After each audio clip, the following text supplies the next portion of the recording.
आज जे आहे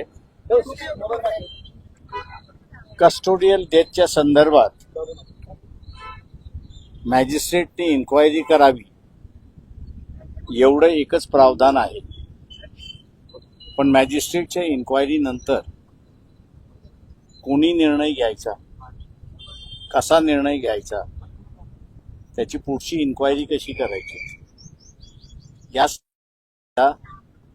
अपुरा आहे.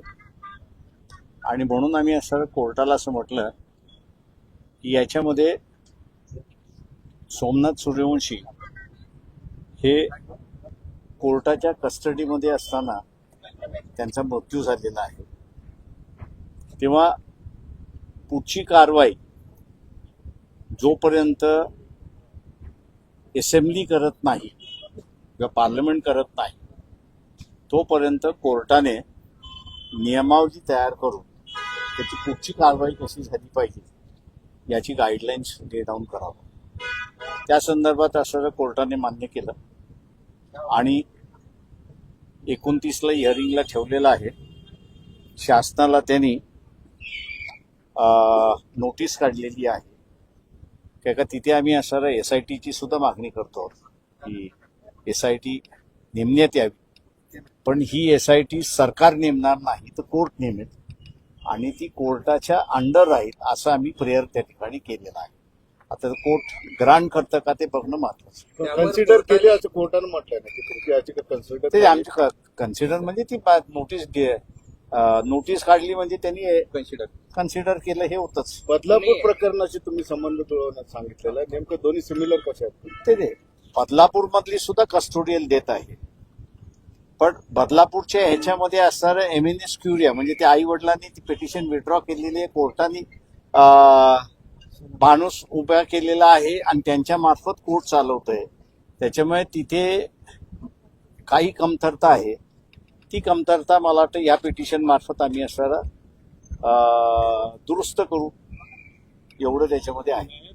सुपरविजन करावं अशी तुम्ही भूमिका घेतलेली आहे. हो, माझं म्हणणं असं आहे की त्याच्यामध्ये आरोपी जो आहे ते राज्य शासनच आरोपी आहे आणि राज्य शासन आरोपी असल्यामुळे इन्क्वायरी कशी होते याचं त्यांना आम्ही असा नमुना दाखवला आणि त्याच्या आधारे आम्ही असं म्हटलं की गाईडलाईन ज्या येतील त्या गाईडलाईन्समध्ये मॉनिटर हे कोर्टाने केलेलं अधिक चांगलं राहील.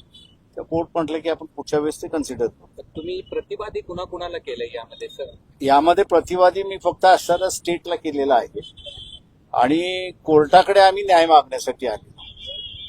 कस्टोडियल डेथ मध्ये खरंच आता ज्युडिशरीने विचार करणं गरजेचं आहे. बरेच त्रुटी आहेत तपासाबाबतीत. ते 4 वर्षामध्ये महाराष्ट्रामध्ये 876 केसेस झालेले आहेत.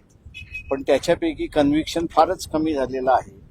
याचं कारण की पुढे काय करायचं हेच नाहीये. तो कायदा आम्ही सेटल करून घेऊ असं आम्हाला वाटतंय. तुम्ही प्रतिवादीच या ठिकाणी आरोपी आहे असं कोर्टासमोर? हो, कोर्टासमोर पुढच्या वेळेसही मांडणार आहे. किंवा प्रतिवादी म्हणण्यापेक्षा सरकारच आरोपी आहे तेव्हा सरकारकडून अपेक्षा कोर्टाने धरणं किंवा पिटिशनरने धरणं योग्य नाही.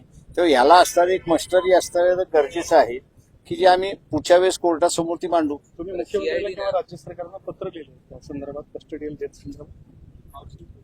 माझी असणारा देवेंद्र फडणवीस यांची भेट झाली होती या संदर्भातला आणि तेव्हा मी त्यांना म्हणालो होतो की तुम्हाला कायदा जो आहे तो कायदा पूर्ण करावा लागेल आणि तो कायदा जोपर्यंत तुम्ही पूर्ण करत नाही तोपर्यंत या कस्टोडियल डेथची इन्क्वायरी होणार नाही अशी परिस्थिती आहे. तुम्ही एक मुद्दा मांडला त्या ठिकाणी कस्टोडियल डेथचा रिपोर्ट हा चीफ जस्टिसला दिला गेला पाहिजे होता. हो, याचं कारण चीफ सेक्रेटरीला दिला गेला. ही मोठी चूक आहे सरकारची नाही. मला तर मॅजिस्ट्रेटची गाईडलाईन नसल्यामुळे चूक कोणाची हे सांगताच येत नाही. त्याच्यामुळे असणारं मॅजिस्ट्रेटने असणारं जे आहे तो रिपोर्ट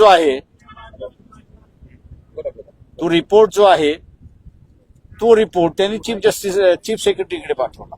तो चीफ जस्टिसकडे जायला पाहिजे. तो हायकोर्टाच्या चीफ जस्टिसकडे गेला पाहिजे किंवा सुप्रीम कोर्टाच्या चीफ जस्टिसकडे गेला पाहिजे म्हणजे त्याला डायरेक्शन होती. हे डायरेक्शन तुमच्या केसनुसार रेज होते. आता आमच्या रेस फायनल होईल. या सगळ्या चालेल, thank you.